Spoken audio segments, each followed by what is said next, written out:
এবং পূর্ণ কালসর্পদোষের জাতক জাতিকার জীবনে নানাবিধ সমস্যা আসে যদি তার জীবনে রাহুর দশা থাকে।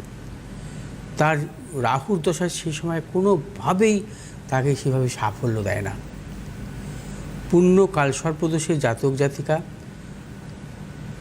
বিশেষ করে রাহুর দশা এবং কেতুর দশা, তাদের কর্মজীবন যদি থাকে তাদের কর্মজীবনের দিক থেকে নানাবিধ সমস্যা আনে।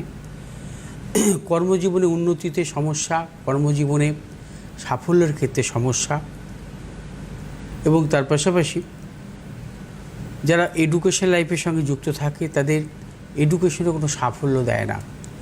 যদি কালসর্পদোষ 12টি কালসর্পদোষের মধ্যে যে কোনো কালসর্পদোষ তার জন্মছকে যদি বর্তমান থাকে জন্মকালীন পূর্ণ কালসর্পদোষ হিসাবে, সেক্ষেত্রে সে জাতক জাতিকার কোনোভাবেই সাফল্য আসে না।